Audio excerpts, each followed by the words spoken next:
Hi everyone, welcome to another episode of Dear Dietitian. Today we have special guest, Katelyn Paterson, with us. Hopefully you've checked out the Dietitian Life episode. It's pretty good. If you're ever thinking about working rurally, check it out. So I'm going to ask you, Katelyn, some questions and you just give your honest answers and then we'll be good. All right? I can do that. You can do that? All right. Yeah. So it's becoming well known that there's very few jobs for dietitians, or at least in city or where the unis are. I guess you're working rurally. Do you think people should consider it working rurally? Do you think yeah? Yeah, I do. I think it's so fulfilling working rurally, and it's so challenging all at the same time. So if people are interested in working rurally, definitely give it a shot. And like we said in Dietitian Life, it's just such a good opportunity, but you should really give it a shot if you can during placement, so you can get a little taster for it. And but of course, if you don't, that's fine. But that will give you such a good insight into whether this is for you. But it's everything. It's the community lifestyle. It's the range of work. So when we work rurally, we're not pigeonholed into a certain area. And I think that's probably the biggest part of working rurally, and the challenging part of it as well. So you don't go into a role being the surgical dietitian or the pediatric dietitian or bariatric dietitian or GI or anything like that. You just get what's given to you, and you've got to figure it out, and make networks, make friends that are in these areas, so that you've got people to call, and it's okay to touch base with people from all over the place. So yeah, definitely head over to rural. I'm in Alice Springs, so it's cool. Yeah, just come see me. Yeah. Yeah. Quick trip over. Yeah, easy peasy. All right, I think you answered the next question a little bit, but what should people kind of expect when working as a dietitian in a rural regional setting? I guess maybe from professional, but also a personal experience from the start to them as you get ingrained. Yeah. So I'm in Alice Springs, so obviously there is, may not be obvious, but there is a Aboriginal population there that's quite high compared to other places around Australia. So I guess the first thing for us in that rural setting is being completely aware that there's a different culture there, and something that some people don't realise, I think, before they come in. So personally, for me, that was not so much a shock, but it was just different. And also the isolation was tough at the start. But then once you get to know your community and you get involved, which I think is the biggest thing if you go rurally, you can't just sit at home on the weekends. You really have to find things to do, whether it's sport or arts or clubs or trivia, whatever you like. What did you do? Netball. Yeah. So as soon as I started, I joined the netball team, and they've just become my biggest second family up there, because everyone's in the same boat. And I think you find in a lot of regional cities, especially Alice and Darwin and those kind of places, everyone's transient. So everybody wants to find a friend, and you've really got to put yourself out there. So I think that's one of the biggest things about going rural is you're not going to be comfortable when you get there at the start. So be prepared to put yourself out there. And professionally, it is a challenge, especially if you go as a new grad like I did. I found that if you tried to make networks early and you didn't feel, sometimes it's hard asking for help. So being really shook, being okay with the fact that you can call someone that you may not know and say, hey, I'm a dietitian, new grad's not my area. I was wondering if you can help me out on ABCD. And I found that so many people were either in the same boat when they started, or are just so happy to help and give you guidance. So that's another thing about being rural. You can't have a big ego. Yeah. You've just got to remember that you don't know everything, and it is so okay to ask for help, because you've got to be safe at the end of the day. And a lot of these positions are autonomous, so you're usually one or two in your team, and you're between the both of you, or however many, you're not going to know everything. Yeah. So that was probably one of the other biggest lessons I learned coming as a new grad, because you do feel like, oh, maybe I should know everything, or I don't want to seem like I don't know everything. So that is new grad life. We get that all the time, where we're just like, ask us whatever questions you want, but then they don't, because they don't want to feel like they don't know something, and then people will get bad of them because they don't know it. It's just like, no, we literally want you to ask so we can help, because we know you've got questions. Just exactly. And exactly. And you know what? You only have to ask once. Yeah. So chances are, once you ask once, you'll remember it, and you won't have to ask again. Yeah. Tick that box and move on. And then eventually you'll run out of questions and you'll be reasonably okay until something rocks up on your door. You're like, holy crap, help me. Yeah, exactly right. Exactly right. All right, cool. So what are the kind of, if you could pick out top 3 things for working rurally and top 3 challenges? So if someone, in a nutshell. Yeah. Top 3 things. The variety of work. Yeah. So just, you get what you're saying. Anything can land on your doorstep and you have to deal with it and figure it out. So that's one of them. The community, so it may not be professional, but the community life now in Alice is above and beyond, and I love being there. So that's been a huge tick for me. And what would be my third top thing? I did write these down. Sorry, Tyson. My third top thing would be the opportunities that come up. So the opportunities that come up, because what I would have done if I had stayed in an urban role, I don't think I would be where I am today without going rural. So it sort of just accelerated everything for me, because you have to learn such a different set of skills on your feet that it really helped me get from that green little new grad that went out to communities on our own to, you know, peds dietitian at the hospital, head of the team there. So that you've been full-time since you graduated. So I have. That's a huge win compared to others. So we should add 4, shouldn't we? Yeah. 4th one. Full-time. And not being without a job since I graduated. Yeah, that's good. Which is, like I said, pretty unheard of. Yeah, very, very. All right, top 3 challenges. Top 3 challenges. Oh, this is easy. Isolated. Yep. Isolation, not only from the rest of Australia, but work-wise. So I started on my own, but had exposures to the dietitians at the hospital, but trying to build those relationships and finding people that I could not rely on, but I could feel comfortable asking for help. So, and that's still to today. I still have to do that, because now being the peds dietitian, I have to find relationships outside of our work to get help. So that's number 1.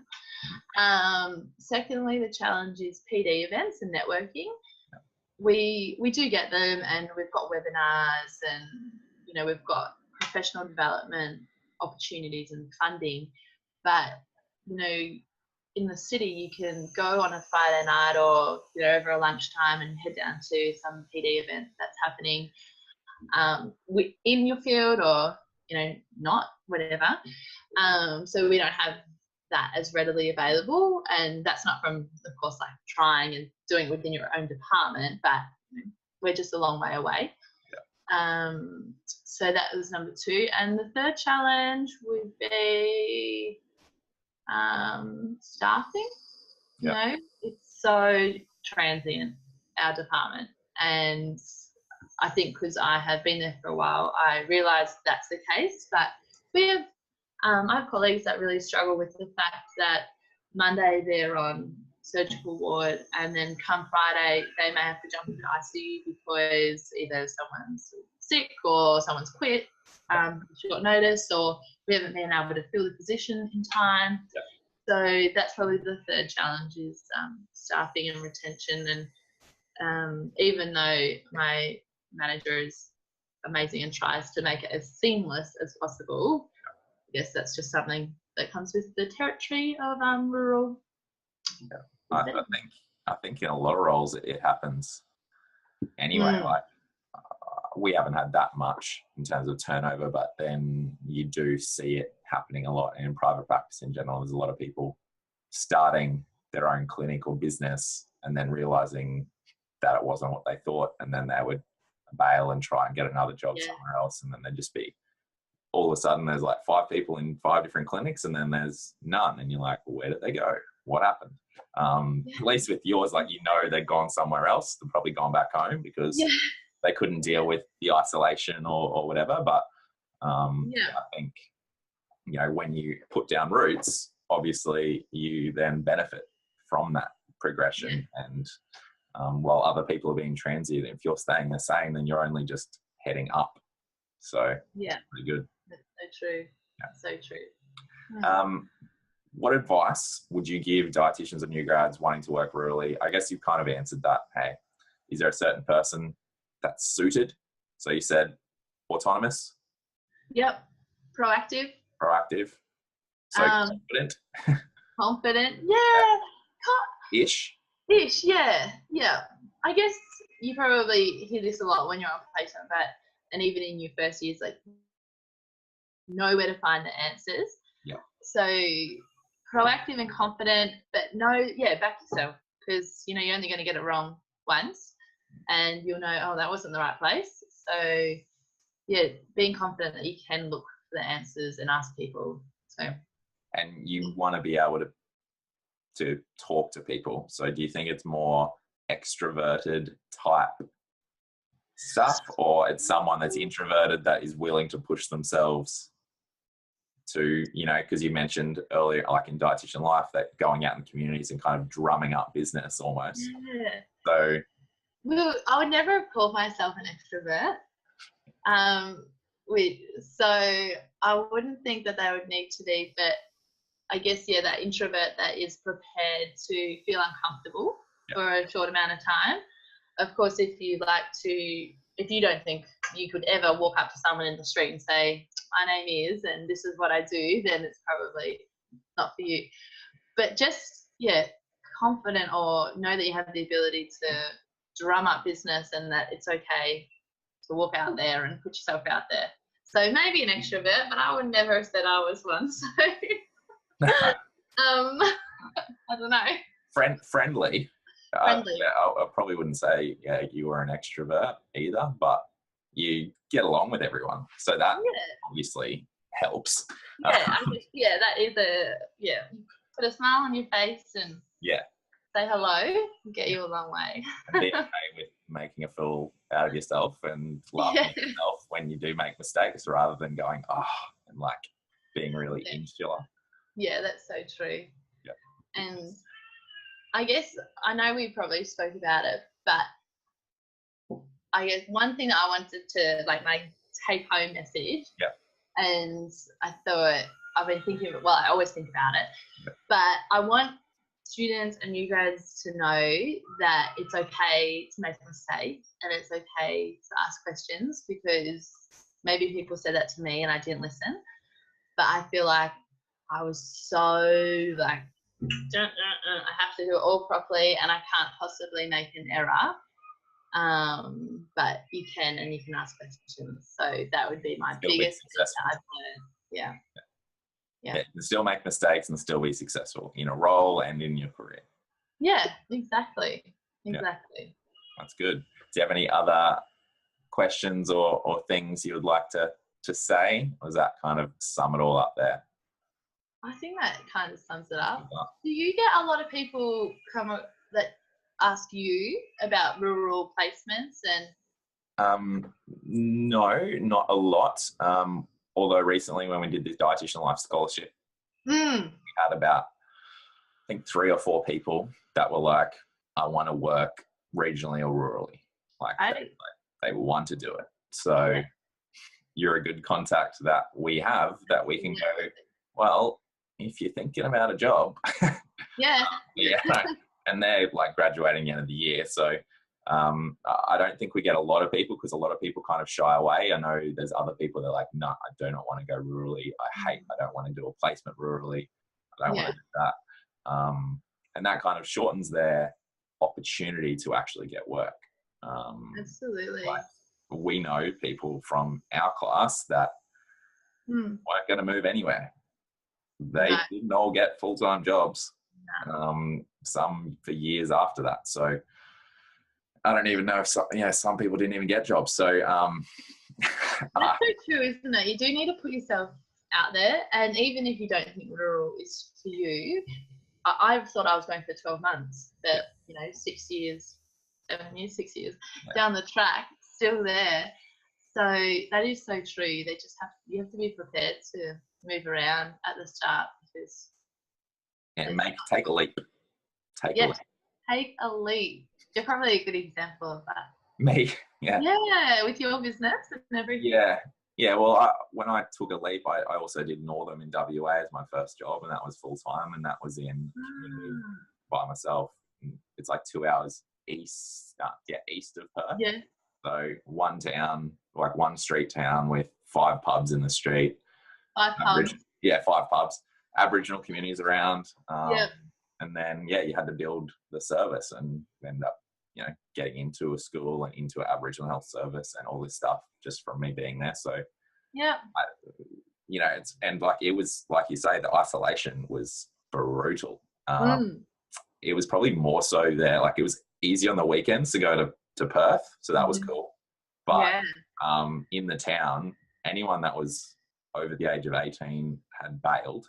So and all the people I worked with, everyone was like 40 plus.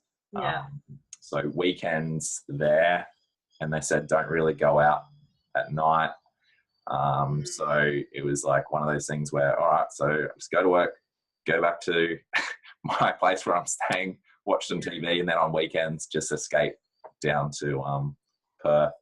But I went there. You have to do it. And you learn, even though it wasn't the best environment, you learn so much, and like you say, you track so quickly up in terms of skills, being able to adapt to everything, be able to actually market yourself as a dietitian, work with different people, and in a community like that, you just come back with way more confidence to be able to kill it in the easy city life. But that's true, isn't it? You do think, if I can cope with that and I could get my service from the ground up into all these different avenues, you really can apply those skills to anything. And clinically and personally, it's just you've gone through a lot, so your tolerance level is so high that you can just go and deal with anything. So I think it's something that I always kind of say to people that don't limit themselves to a city job, or just I want to stay here because my boyfriend, and that's always a big thing. But I know that it's not a lifetime. No. A year, 6 months, 2 years. And who knows, you might love it so much that you want them to move with you. Exactly. But I guess if you do the career, it's just that the pros versus the cons of doing it and getting a full-time job versus maybe getting 1 day a week and struggling to get work, and then eventually maybe getting a full-time job, but a bit more of a grind. Oh, and you might love it. And you might absolutely love it and never want to leave, like yourself. So exactly. The poster child of why to work rurally. So I love it. Right. You want me to do up a special poster for you, and then it's like thanks. No, please don't do that. We'll end it there. Thanks heaps, Katelyn. Okay. All right. Thanks, Tyson.